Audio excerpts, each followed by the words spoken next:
Des réglementations absolument nucléaires, du moins dans l'esprit de l'élite des États-Unis, sur les minéraux rares. Leur réaction a été absolument catastrophique. Trump a menacé d'imposer des droits de douane de 100%, mais il a dû revenir sur cette position lorsque le marché mondial s'est effondré. La Chine redouble d'efforts, affirmant que les réglementations sur les terres rares sont importantes parce qu'elles sont essentielles à un usage militaire. Les États-Unis. Eh bien, la Chine soutient donc qu'elle a le droit légal de préserver la paix et la stabilité mondiale en s'assurant qu'elle sait comment ces matériaux sont utilisés.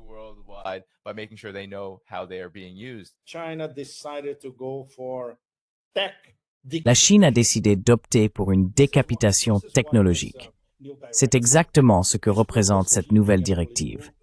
Elle prouve que Xi Jinping et le Politburo ont complètement perdu patience face aux stupidités du maître de piste. Désormais, il joue dur. En regardant la réaction de Trump, on voit bien que cette fois, le coup a vraiment porté. C'est très simple. Si vous voulez importer des terres rares de Chine, ou tout produit contenant plus de 0,1% de terres rares chinoises, vous devez obtenir une licence d'exportation. C'est très simple. Si vous dirigez une opération civile, il n'y aura aucun problème.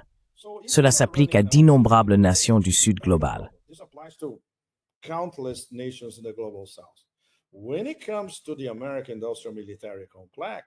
Quand il s'agit du complexe militaro-industriel américain, ouch, c'est là que ça fait mal. Et c'est exactement ce que les Chinois voulaient cette fois-ci. Donc le fameux FAFO, restons polis, cette fois, Trump s'est fait FAFO jusqu'au bout, littéralement. Il ne s'attendait absolument pas à ce que cela arrive.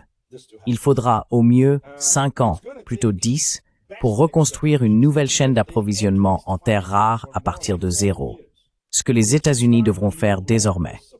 Cela n'arrivera pas. Et dans 10 ans, dans tous ces secteurs de haute technologie impliquant les terres rares et les minéraux, la Chine aura une avance considérable. Alors quel est le pari stratégique des Chinois en ce moment?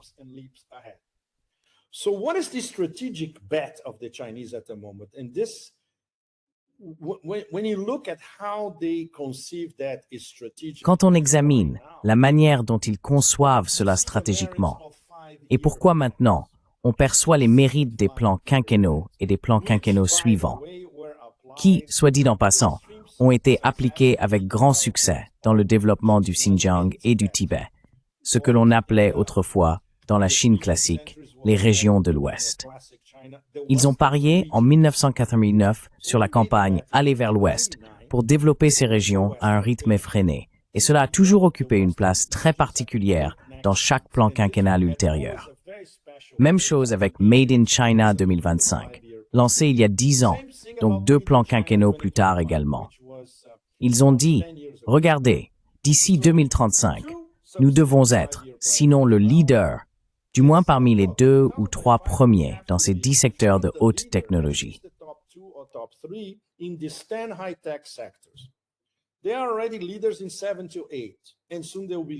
Ils sont déjà des leaders dans 7 ou 8 secteurs, et bientôt ils domineront les 2 autres. Encore une fois, planification centrale. Maintenant, à propos de cette directive du ministère du Commerce concernant les terres rares, d'ailleurs, le traitement et le raffinage sont contrôlés par la Chine, jusqu'à 90% du marché. Très, très important. C'est simple. Leur pari stratégique, c'est qu'ils pourront combler leur retard en matière de semi-conducteurs. Ils ont encore un écart par rapport aux États-Unis. Bien plus rapidement que les États-Unis ne pourront reconstruire leur chaîne d'approvisionnement en terres rares et bien sûr, tout effort plus large de réindustrialisation. C'est donc un pari très ambitieux. Si les Chinois font cela, c'est parce qu'ils ont tout calculé en détail et se sont dit « nous pouvons y arriver ». Pourquoi?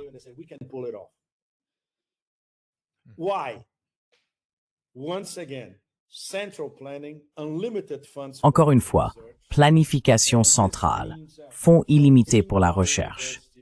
Et cela signifie de l'université de Tsinghua, qui est aujourd'hui la principale université scientifique de la planète, jusqu'aux centres de recherche comme Huawei à Shenzhen, sur tout le spectre.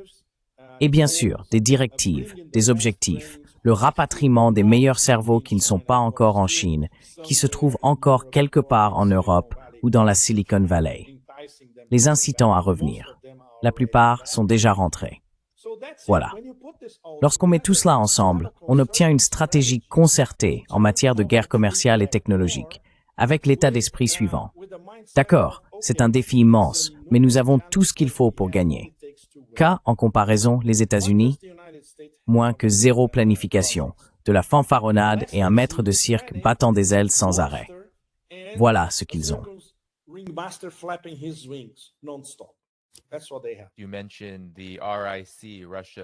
Vous avez mentionné le RIC, la Russie, l'Inde et la Chine, et la façon dont Trump les a essentiellement isolés et provoqués à suivre leur propre voie. En même temps, il y a eu tous ces rapports sur la Russie à travers ces documents divulgués par le groupe de hackers Black Mirror, affirmant que la Russie aurait fourni des Su-35 à l'Iran. Je sais que vous avez aussi publié cela sur votre chaîne Telegram. Si l'on regarde les choses sous cet angle, la Chine s'attaque véritablement au complexe militaro-industriel américain avec ses réglementations sur les terres rares. Et de l'autre côté, l'Iran doit se préparer à la guerre, la Russie jouant le rôle de fournisseur grâce à sa base militaro-industrielle en pleine expansion. Réagissez à cela. En quoi cela change-t-il le calcul, d'une manière ou d'une autre?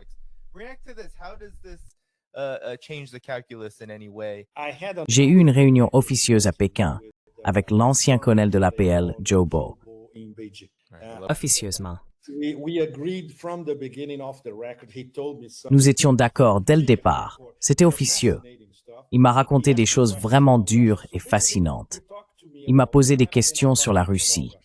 En gros, il m'a parlé de la Chine et moi je lui ai parlé de la Russie.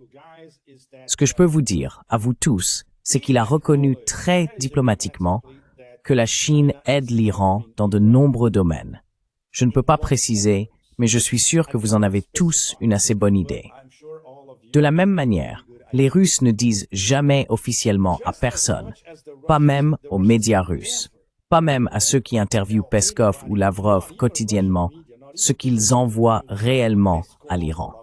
Et nous savons qu'ils envoient beaucoup de choses très importantes, car des Antonov atterrissent à Téhéran pratiquement tous les jours.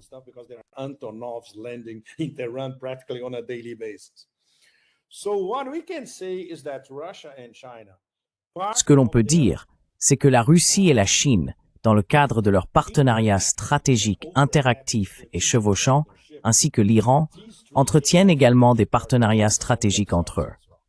Et évidemment, tous trois savent très bien qu'une attaque contre l'Iran, je ne dirais pas qu'elle est pratiquement certaine, mais elle est vouée à se produire dans les prochains mois. Toute cette tactique de diversion, vous savez, Netanyahou envoyant des messages à Poutine par l'intermédiaire de tiers qui n'étaient pas intéressés à New York. C'est du pur n'importe quoi. Personne n'y croit, bien sûr. Donc peut-être que le calendrier a été repoussé, disons, de quelques mois, début 2026 ou le printemps 2026. Cela ne se produira pas entre maintenant et la fin de l'année, car l'objectif principal est désormais de détourner l'attention du génocide.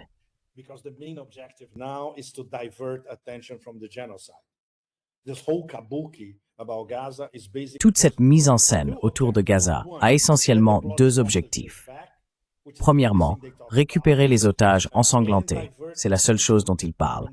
Et deuxièmement, détourner l'attention du génocide afin que le reste du monde puisse commencer à parler de paix à Gaza, une paix inexistante à Gaza. J'aurai une meilleure idée de ce qui se passe en fonction de mon prochain voyage.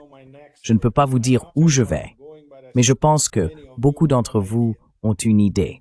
Je pourrais alors avoir une intuition et quelques informations internes sur place concernant la direction que tout cela prend, et bien sûr, celle que prend la direction iranienne. Il y a beaucoup de débats en Iran sur les prochaines étapes. Beaucoup de discussions portent sur le fait que le président Raïssi serait trop conciliant et croirait encore que l'Occident serait disposé à conclure un quelconque accord. It's outrageous, far.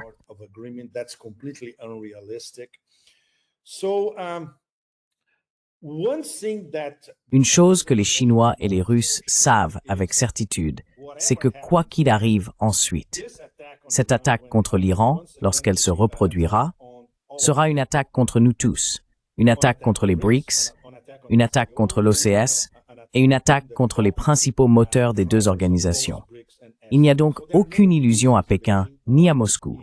Même si Moscou dira toujours « Notre guerre n'est pas en Asie occidentale, notre guerre est ici, à nos frontières occidentales ». C'est exact.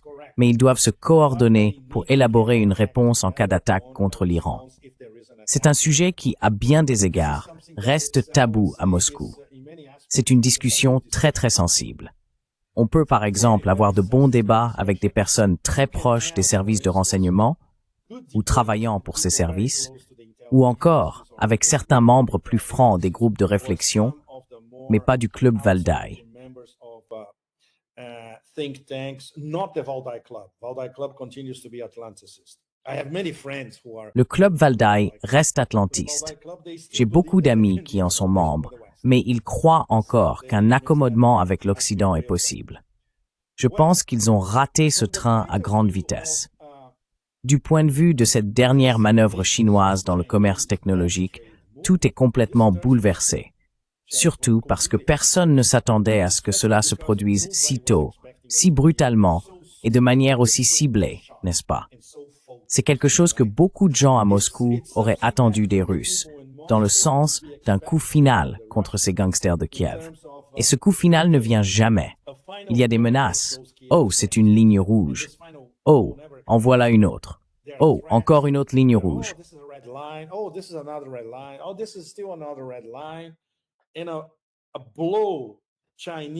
Un coup à la chinoise, comme celui qu'ils viennent d'infliger au complexe militaro-industriel américain façon Pentagone, n'est pas pour tout de suite, du moins pas encore.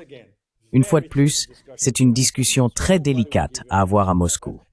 Personne ne vous donnera de réponse à ce sujet et personne ne vous fournira d'explications si ce n'est l'esprit légaliste de Poutine, sa patience taoïste infinie et tout le reste.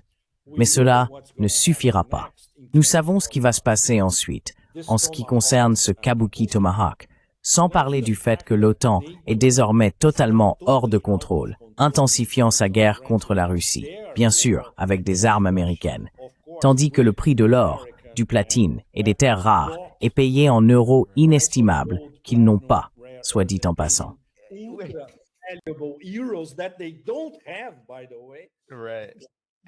Exactement. Comme si ce n'était pas la même chose, Pepe. Acheter des armes à l'OTAN, acheter des armes aux États-Unis, puis les utiliser avec le renseignement américain et sous la direction et l'opération des États-Unis. C'est tout simplement stupéfiant. Oui, c'est totalement ahurissant, mais c'est bien la direction que nous prenons. Il y a une raison très importante à cette intensification. Certains secteurs, certains cercles de pouvoir à Moscou en viennent enfin à la conclusion qu'Alaska était un kabuki, un pur kabuki. Et nous avons tous été dupés par cela.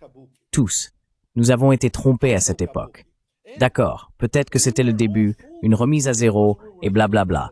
Non, c'était un kabuki. Et je pense que la meilleure explication de ces derniers jours est venue une fois de plus de Ryabkov, le numéro 2 du ministère des Affaires étrangères. Ryabkov a trouvé une belle métaphore, celle d'un bâtiment en train de s'effondrer. Il a dit que ce bâtiment s'effondre et que les fissures ont désormais atteint les fondations. Le bâtiment est donc sur le point de s'écrouler complètement.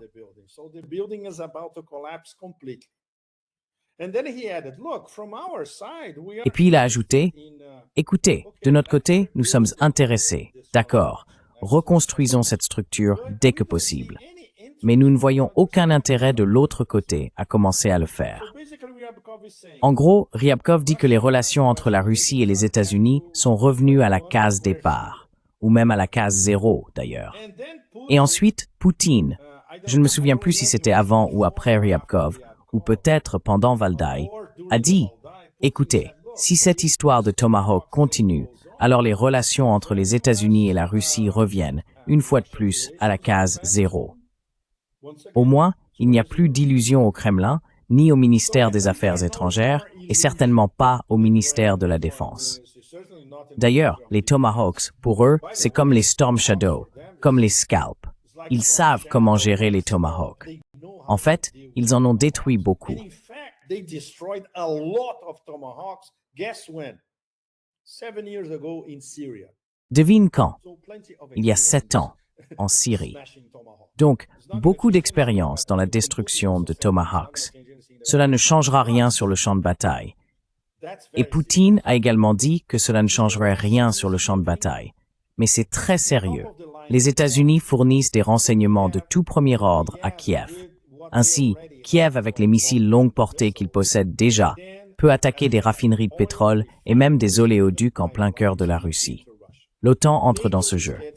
Donc les Tomahawks, s'ils sont fournis, y entreront aussi. Quelle devra être la réponse russe? Une autre frappe à Ramstein ou une autre frappe quelque part au fin fond de la Pologne? Le feront-ils? Encore une fois, avec l'esprit légaliste de Poutine, probablement pas. Alors, tu vois, qu'est-ce qui manque à la Russie? So, what's lacking from Russia, and it's the only Et c'est le seul langage que ces gangsters comprennent. Je ne dirais pas qu'ils le respectent, mais au moins qu'ils y prêtent attention. Quelque chose comme ce que les Chinois viennent de faire au complexe militaro-industriel américain. Quelque chose de ce niveau-là. Et les Russes n'en sont pas encore là. Ils continuent de dire, vous savez, d'accord, nous conquérons un village chaque semaine et tout ça. Donc cela peut durer encore 10 ans. C'est ridicule. Et il y a des gens bien informés à Moscou qui disent, écoutez, cette guerre aurait dû être terminée l'année dernière. Que faisons-nous ici? Allons-nous aller jusqu'en 2028, 2029, 2030? Et puis en 2030, l'OTAN dira que ce sera la guerre de l'OTAN contre nous et nous serons encore en train de nous battre en Ukraine. Donc cela ne tient pas debout. Mais bon, évidemment, il n'y a qu'une seule personne qui a la réponse à toutes ces questions. Et lui, il ne parle pas. and he's not talking. Je voulais justement évoquer ce qu'a dit le ministère du Commerce, afin que tu puisses réagir. Oui, à propos du retournement de situation opéré par la Chine, qui rejoint ton point sur ce qui se passe avec l'Iran et la Russie, peut-être même une aide militaire à l'Iran, ainsi que la propre impasse de la Russie, contrainte de mener ce qui devient une guerre sans fin avec l'OTAN. Oui, tout cela finira, comme tu l'as dit, par un affrontement majeur à cause de manœuvres comme celle-ci. C'est un geste énorme. Voici ce que le ministère du Commerce a déclaré à ce sujet en réponse à Trump.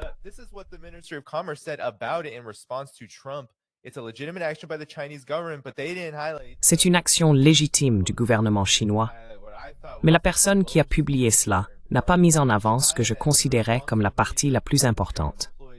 La Chine, en tant que grande puissance responsable, applique des contrôles à l'exportation sur les produits concernés, conformément à la loi, afin de mieux défendre la paix mondiale et la stabilité régionale, et de remplir ses obligations internationales en matière de non-prolifération et autres. En effet, avec les minéraux de terres rares et les conflits militaires fréquents dans le monde, la Chine a pris conscience de l'importance de l'utilisation de ces terres rares moyennes et lourdes dans le domaine militaire. Et voilà. Legitimate action by the Chinese, absolutely. Légitime du point de vue des Chinois. Absolument. Bien sûr que oui, parce qu'ils savent ce que le Pentagone va en faire. En réalité, il le fait déjà. Il l'a fait, et il continuera à le faire. Sans parler du fait qu'une partie de ce matériel peut finir, devinez où, entre les mains de gangsters du type Kiev, ou pire encore, d'un ISIS reconditionné un peu partout. Pouvez-vous imaginer une sorte de branche semi-nucléaire du mouvement islamique du Turkestan oriental, le MITO? Des Ouïghours endurcis, endoctrinés par le MI6 et la CIA, bien sûr. Et le MI6 et la CIA remettraient facilement ses armes à ces gens. Très bien, maintenant allez au Xinjiang et faites tout exploser. Évidemment, les Chinois ont de quoi s'en inquiéter. Mais, de toute évidence, c'est surtout une affaire de Pentagone. Et les Chinois sont très doués pour frapper là où ça fait mal. And the Chinese are very good at hitting where it hurts. Et il continue, car après la réponse aux réglementations sur les terres rares, je ne sais pas si tu as vu cela, ils ont fait ceci. Donc, The Cradle, auquel tu contribues également, a rapporté que le ministère des Affaires étrangères de Chine a déclaré « Nous nous battrons jusqu'au bout ». C'est ce qu'ils disent depuis le début de la guerre commerciale. Mais voici la mesure qu'ils ont prise en octobre, au moment même où nous parlons. En octobre, ils ont imposé des sanctions aux filiales américaines d'un chantier naval sud-coréen. Le gouvernement chinois a également promis de mener la guerre commerciale jusqu'au bout.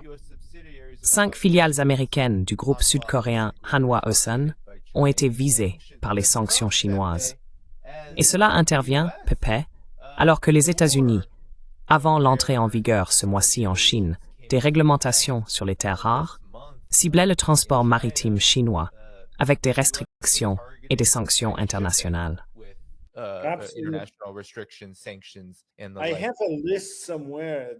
J'ai une liste quelque part, Danny. Je ne pense pas que je pourrais la retrouver maintenant. Mais tout ce que les États-Unis sanctionnaient avant que les Chinois ne perdent patience, ce sont des rangées et des rangées d'entreprises dans tous les domaines. Alors évidemment, quand le ministère du Commerce a vu la liste de tout ce qui avait été modifié, ils ont dit « il faut arrêter ça ». Ils ont donc opté pour l'option nucléaire. Évidemment, on ne provoque pas une superpuissance de cette manière. Et tu te dis « oh non, ils ne le feront jamais ». Et c'est justement la différence maintenant entre cette réaction chinoise et l'absence de réaction russe face aux provocations. Je me demande si cela est examiné en détail par le Kremlin, par le ministère de la Défense. Sinon, il devrait, non?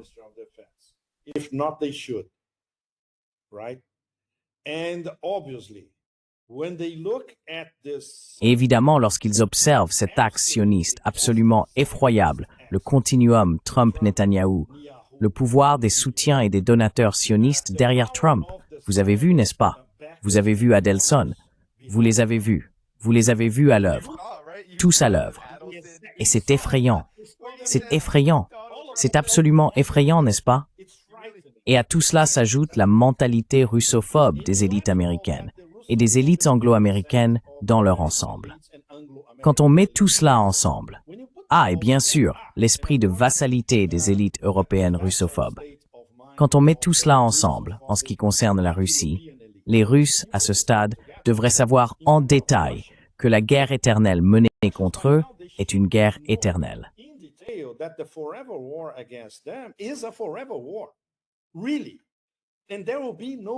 Vraiment. Et il n'y aura aucun répit. Point final. Ils ont donc 2 façons de gérer cela. Soit reporter une conflagration finale, qui serait inévitable entre l'OTAN et la Russie, soit adopter un message à la Orchinik et dire « Regardez, vous ne faites pas attention. Voici la carte de visite de M. Orchinik. Vous ne faites toujours pas attention. En voici une autre. » Ce serait la seule façon d'attirer leur attention. Mais nous n'en sommes pas encore là. Loin de là, vous savez. Beaucoup d'entre nous s'attendent à ce que si un Tomahawk est lancé contre une cible très précieuse au cœur de la Fédération de Russie, avec la possibilité de victimes civiles également, la Russie réponde avec un RHD. Pas nécessairement.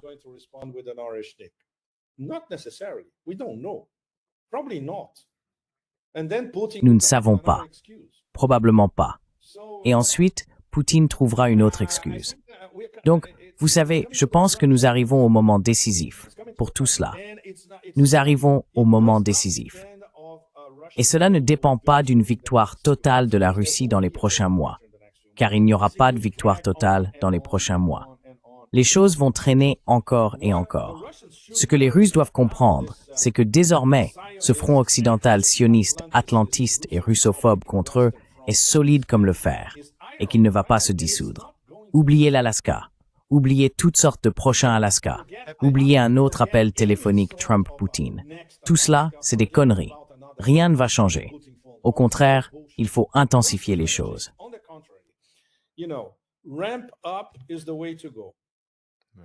Pepe, avant de te laisser partir, ta réaction finale.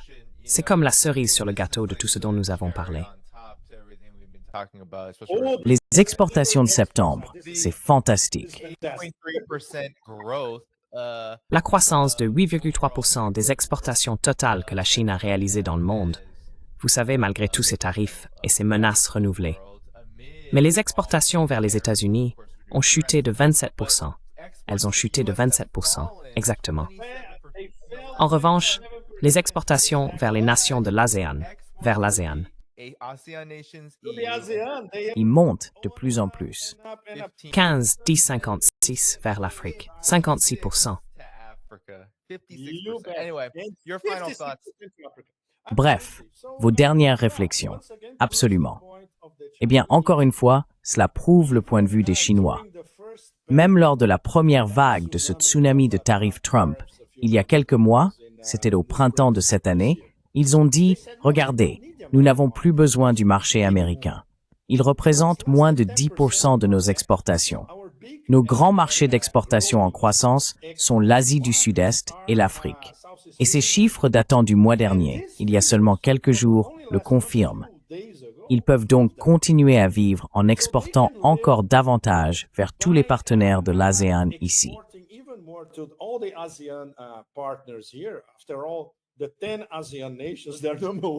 Après tout, les 10 nations de l'ASEAN, leur premier partenaire commercial est déjà la Chine.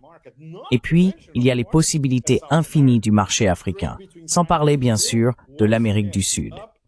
Le commerce entre la Chine et le Brésil ne cesse encore une fois d'augmenter. Les fèves de soja achetées aux États-Unis, qui s'en soucient, les Chinois les achètent au Brésil. Et Danny, le plus incroyable, c'est qu'il n'y a pas un seul fichu idiot dans le cercle de Trump capable d'analyser ces chiffres. C'est absolument disproportionné en termes d'imbécilité.